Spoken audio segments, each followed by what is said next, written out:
right, everybody, we're going to start our 1 o'clock session with sustainability and primality. Primality? Primality. Primality, Yeah. Fantastic. With Hilary Bromberg, who was trained as a cognitive neuroscientist at MIT and Harvard, where she was first introduced to evolutionary psychology. She runs a sustainability branding and communications firm and is founder of Barefoot Provisions, a recently launched, consciously curated online store for the paleo foodie. Let's give her a big round of applause, everybody. Okay, sweet. Okay, hey guys. So, the modern world has a lot of problems. And I'm going to be talking today about how sustainability and primality can help guide us out of this messy place. Can you guys hear me okay? Yeah, okay, awesome. So how many times have you heard this? Paleo is just a fad. It's just this weird fringy thing. It's just the latest diet craze, right? So what I want to talk about today is how paleo is not only here to stay and here to grow beyond our wildest imaginations, it's actually part of this much broader and deeper shift that's happening in our culture right now. So we are living in a time of massive change. And the growth of the paleo diet in the past few years is just one part of this change. So it's what I call a cultural indicator. It's something that's happening at the fringes that's a harbinger of really, really deep changes to come. So this is really important. This paleo thing is about much more than diet. It's about an entire way of living. So a lot of people come to paleo to lose weight or get healthy, but there's so much more to paleo than that. It's about mental health, not just physical health. It wasn't just our bodies that evolved for millions of years on the savannah, it was also our brains. We are not blank slates. We've evolved all kinds of innate capacities, just the way a spider can weave a web. There's a lot that comes to us innately. And once we start thinking about paleo as much more than diet, a lot of interesting stuff starts happening, and we're able to unlock human potential in some incredible ways. So how exactly do we do that? Well, so we've all heard about the standard American diet, right? We've all been there, we've all rejected it, we've all experienced the benefits of rejecting it. So I want to go broader here. So it's time to stop living the standard American life. It's not just about getting rid of junk food, let's get rid of junk ideas. And let's look to our ancestral heritage for clues on how to get out of this modern mess and live well. So the standard American diet, it's not working, but neither is the standard American life. And so here's what I mean by that. As a species, we are not doing well. Most of us are massively disconnected from ourselves and from others and from the planet. And even worse, mainstream culture feeds us all these myths that keep us disconnected and discontent. So we have all these massive disconnects in our lives. We're massively disconnected from our bodies. We evolved for millions of years feeling good in our own skins. But in this modern age, over 2/3 of Americans are overweight or obese. And yet the media tells us we need to look like emaciated airbrush models in order to find happiness. So it's no wonder that eating disorders are rampant and that most people hate the way they look. By the way, did you guys see the Photoshop fail here? How many people noticed her torso? This is a Victoria's Secret ad, by the way. They messed up a little. So we're disconnected from our livelihoods. We evolved spending time doing things that we were actually connected to, doing things that actually benefited us directly. And at this point, over 80% of Americans do not like their jobs. And we have this consumerist capitalist machine that just keeps people trapped. We spend most of our hours doing stuff that we don't like so we can buy stuff that we don't need. And all the studies show that beyond a certain point, having more stuff does not bring us happiness. And yet we continue to buy. We're disconnected from each other. We evolved around other people, around these massive kinship groups. But at this point, 25% of adults have no close confidants at all. But we spend 8 hours each day in front of screens, immersed in social media, reality TV, which only leaves us more depressed and more alienated. So we're basically tricked by mediation, but we're left unsatisfied, unfulfilled. We're disconnected from nature. We evolved, obviously, millions of years in a natural environment, but at this point, we're spending all of our time inside. Kids used to play outside. Now they spend more than 7 hours a day inside playing computer games in front of screens. More than half of preschoolers never get outside at all. And this is all taking its toll on our physical and mental health. All the studies show that being outside is critical for a healthy mind, healthy body. Finally, we're disconnected from ourselves. So we evolved to be sharp and alert and alive. Think about it, survival of the fittest. We needed to be operating at peak. But at this point, over 50% of people were going to have a mental illness in their lives. 4 billion prescriptions were written in the US alone. Over half of Americans are chronically sleep deprived. Over a third abuse alcohol. So we're fueling our restless days with drugs that do not fix our deeper problems. We go crazy, we self-medicate, we try quick fixes, but we are failing to reach our human potential. We're just not built to spend our days in a daze. So obviously, the standard American life, it's not working. It's time to figure out a better way. But there's good news. The great thing is that we're actually in a time of massive change right now, and I'm going to describe what that is. So basically, we have hit and we have way exceeded the carrying capacity of our planet. So if we continue with current production and consumption patterns, we're going to need 2 planets by 2050. We have not got 2 planets. So basically, this is an age that we're living in right now of correction, massive correction. We're trying to get back into balance with ourselves, with each other, and with the natural environment. So we basically need to rethink everything in order to survive as a species, as individuals, and we call this the sustainability revolution. But what is sustainability? So sustainability is living today so that we can meet our needs in the future. It's pretty simple. And sustainability is a huge movement, rapidly growing. I've worked in this area for the last 10 years since the dawn of the sustainability era. And it's amazing, this shift. Pretty much every Fortune 500 company at this point has a sustainability report. You see this new sustainability focus everywhere. Everything from architecture, alternative energy, green investment, to food systems, ecotourism, personal care. So we're really rethinking everything. And critically, it's about systems thinking. So it's not just about that water bottle. It's about looking deeper. So where did that come from? Where is it going? And what should we do about it? What should we do about all this waste? So we're living in a time of dramatic correction right now, re-examining everything and changing deep, unsustainable patterns that have developed since agriculture, and particularly since the Industrial Revolution. And critically, these changes are coming from within. So we need to change on a deep psychological level. We need to re-examine all of our habits, assumptions, goals, basically everything that mainstream culture holds dear, in order to make these external changes that are so critical to our survival as individuals and as a species. So systems thinking, sustainability thinking is critical to moving beyond the standard American life. So now I'm going to show you what this change looks like. A lot of examples, a bunch of these cultural indicators that I mentioned before. So some of these are going to look pretty fringy, but that's what makes them interesting. It means they're what's next. And so what do I mean by next exactly? So this is probably the most important concept for you to understand culture change. It's called the diffusion of innovations model. And basically what it says is that change doesn't just happen to everyone at once. Change comes from over there with the innovators and early adopters, and then it hits the general population. So when we're trying to understand culture change, we need to look to the innovators. We need to look to the early adopters. So let me give you an example. Remember the 1960s? You had the hippies, right? And they had all kinds of crazy ideas. They were anti-establishment. They believed in radical things like love and tolerance and feminism and gay rights, civil rights. People said they were crazy. But let's look at the US now, 50 years later. We've got a black president. We've got more women than men graduating from college.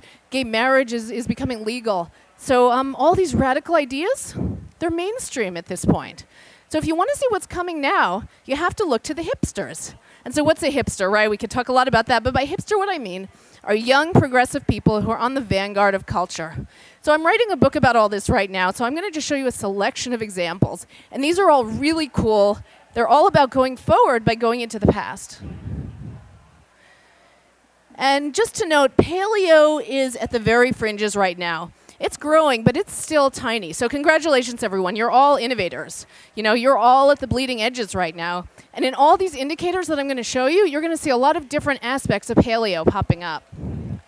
So I'm going to start with food, and we're going to get into a lot of different domains and talk about all the change that's happening out there. So artisanal food. There has been an incredible renaissance in small food producers in the last 10 years.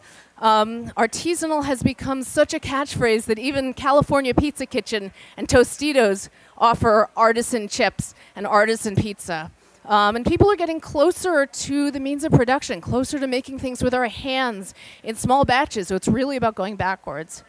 Butchery has become extremely popular. You know, it used to be that Americans only knew a couple of different cuts of meat, maybe a steak and hamburgers. And now all of a sudden you have this butchery revival. You have the rock star butcher phenomenon. Really cool people, lots of tattoos, very young, energetic. It's not just kind of like the old guy wearing the stained bloody apron in a shop with sawdust. This has become a really cool phenomenon, such that you have Manhattan loft parties where people will actually watch animals being butchered and learn the lost art of nose to tail. Food trucks. These are sprouting like mad in urban areas in the last few years. And why are these connected to this whole thing? Basically, they're less formal. They're more primal. They're less pretentious, and they're outside. So we're breaking down this infrastructure of fine dining, and we're going outside instead. Fermentation. This is an interesting one. So Sandor Ellis Katz, who wrote this book, he was on the fringes for decades, sort of doing his own wild fermentation thing. And at this point, his book, this recent book, has become a New York Times bestseller. So people are finally embracing microorganisms. We're going through this fermentation renaissance, which is very different from this thing that came out of the 1950s about being sterile. You know, we didn't spend millions of years in a sterile environment, and it's amazing that we're re-embracing microorganisms now. Foraging is a pretty interesting one. Obviously, foraging is the most ancient primal way to get food that you could possibly imagine.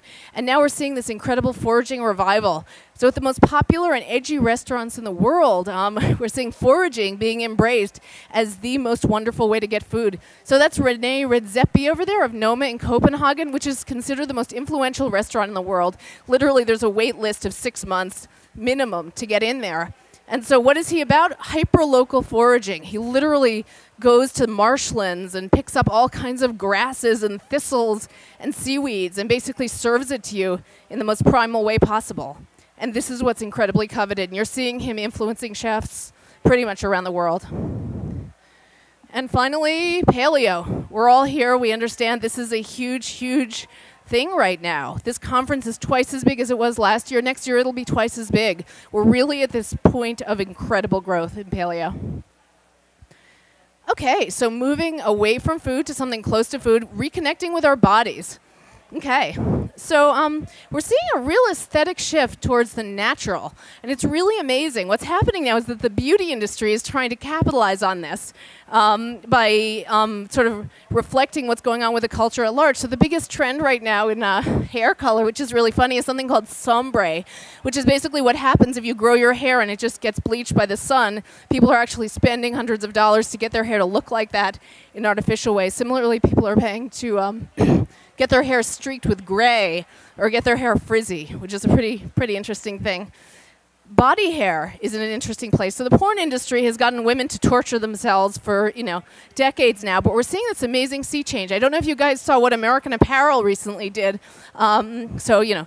Huge hipster retailer. They basically had this window display in Soho in New York with models with full pubic hair that got a ton of PR, and there was a really interesting thing that happened after that. So A-list celebrities sort of spoke out and said, okay, we are totally in support of what American Apparel is doing. Cameron Diaz is leading this movement, and The Guardian, this newspaper, declared it the year of the bush, which is hilarious. So not to be outdone by women, men are also getting with this. So men are sprouting beards a lot, to the point where in extreme hipster epicenters like Portland and Brooklyn, people are actually occasionally getting beard transplants if they can't grow their own. This is extreme. It's obviously not primal to get a transplant of anything, but it really talks a lot about what this indicator is. Also, you see people living in urban areas, and even though they're in an urban environment, they're not wearing a suit. They're wearing woodsman-y stuff, plaids. They're really embracing something that's a lot more primal, or going even further, like John Durant, and embracing a full-on primal look. Mirror fasting is a really interesting one. So basically what mirror fasting is, it's a new thing where people are saying, okay, we're not going to look in the mirror anymore. Mirrors are terrible for us. So think about millions of years, we did not evolve with mirrors around. You had the myth of Narcissus who stared into a pond. That was pretty much what you could do.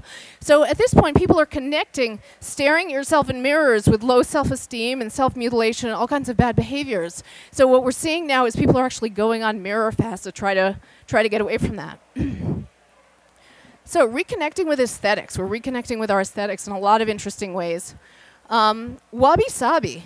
It's a Japanese philosophy, been around for thousands of years, that states that everything is imperfect, impermanent, and incomplete. basically it's celebrating imperfection. It's celebrating the ravages of age and time rather than trying to make everything smooth and perfect. And so you're seeing that aesthetic come out a lot, especially in urban areas where we're seeing an urban rustic. It's not about the sleek glass skyscraper. It's about materials like wood and stone that have texture and show age. Taxidermy. So taxidermy is not just for rednecks anymore. It's amazing. So if you go to the edgiest areas now, if you go to hip bars and coffee shops, you know, you're going to see taxidermy put up everywhere. People are really trying to make an impression by saying, okay, we're going to embrace something that's a lot more primal. We're even seeing like playful felt taxidermy down there. People are making cardboard taxidermy if they're kind of vegan and they still want to get with that look. So it's an aesthetic that people are embracing because it's incredibly primal. It feels real and authentic, unlike a lot of interior design. So, okay, reconnecting with home and garden. Micro livestock. This is a fascinating one. Have you guys all seen the backyard chicken trend? What's happening with that? It's incredible. Even in like suburban areas now. I mean, this started more like Brooklyn balconies and more edgy areas, Portland. But now you have like Williams-Sonoma literally has a $1,000 chicken coop that they're selling as part of their agrarian collection. It's pretty amazing to see. Farm to garden. So people are realizing lawns are a ridiculous waste of time and money, and they're chemically really awful. And so basically people are embracing gardens instead of lawns. 5 minutes, okay. Permaculture movement, which has been on the fringes for a while, really exploding. Tiny houses. People are starting to live on a much smaller scale rather than embracing McMansions. Reconnecting with transportation. You've got car sharing, all these ways of going beyond having your own car, Zipcar, Lyft, bicycles. People are embracing bikes, using their own energy. You've got rickshaws and fixies and cargo bikes, barefoot shoes. We've all seen that getting closer to the ground. Reconnecting with livelihood. So you see this young farmer movement, Generation Y farmers. You've got hipster food producers everywhere. You've got DIY. If you've seen Etsy, what's going on with that? People are basically starting to make things with their hands again, make a living from that. Reconnecting with each other. Lots of ways we're doing that. Collaborative consumption. All of a sudden, peer-to-peer is happening. Systems like Airbnb and Yerdle, people are sharing things with one another. Agrihoods. This is a way that people are developing communities around agricultural production. So they're living together in a community, and they've got a farm at the center. Localism. This is not a parochial movement. This is about realizing that global change starts locally. Reconnecting with nature. We're seeing digital detox now. People are realizing the digital stuff is just basically bad for you, and so they're going away, adults, to digital detox summer camps. Rewilding. This is a really hardcore concept that green anarchists have been about for a long time, and now we're seeing it make its way into the mainstream. You do the 30-day rewilding challenge. Yama girls. So in Japan, girls have become they've gotten to this very unnatural place. They wear these costumes that are very elaborate, very awkward, but now they seem to be embracing the natural. They go hiking on Mount Fuji. So earthing. In the savannah, we're always barefoot. And so recently, people have begun to realize that by being grounded and earthed, you can have incredible health benefits. Reconnecting with ourselves. So alternative medicine is exploding, over $100 billion, double-digit growth every year. Mindfulness. We've got this huge and growing Wisdom 2.0 movement where people are coming together from like big businesses, especially in the Bay Area, Facebook and Google, and saying, okay, we need to meditate. We need to actually start being mindful. And that's the first step to real change. Play. I don't know if you guys have all seen Daryl Edwards, what he does, sort of getting people to break out of this stiffness and say, okay, we just have to play spontaneously and get back in touch with basically what we were like as children. Okay, so I want to close. I know I've covered a lot here, gone through sort of breathlessly. So I want to give you just some take-home messages because I think it's nice to give practical suggestions for how to move beyond the standard American life. So this one's not so easy, but it's crucial. Become a systems thinker. Super important. It's really critical that we go as deep as possible. Examine everything and keep pushing and pushing. And know that everything is interconnected with everything else. Reconnect with nature. It's crucial. We have to rewild. We have to actually get outside, even if it's difficult. Go outside barefoot, get sunlight. All of these things have been forgotten in this era. I mean, we're inside here. I know it's practical, but we should be outside as much as we can. Get comfortable in your own skin. Whatever it takes. Go on a mirror fast. Don't wear stuff that you could not sprint in and move around in all the time. Don't wear uncomfortable, awkward stuff that the mainstream culture tells us we should. And ignore mainstream media images. They do nothing good for us in any way. So this may sound Marxist, but it's so important. We have to get close to the means of production. Start making things yourself. Whatever your job is, whatever your livelihood is, make sure that it's connected to you in a deep, real way. Reach out to others. Technology can actually help us here if it's used well. This conference is a great example of that, how we can actually connect with people around a shared interest, even if they're not around us all the time. They can be around us some of the time. That's really important. We're not going to do this alone. And then finally, question everything. So ask yourself about everything that you do. Am I doing this because modern culture says I should, or because our ancestral heritage says that I should? So it's really not always easy to tell the difference here, but just keep pushing, and you'll be able to go beyond the standard American life. Okay, thank you. Any questions? Thank you. Is there any questions?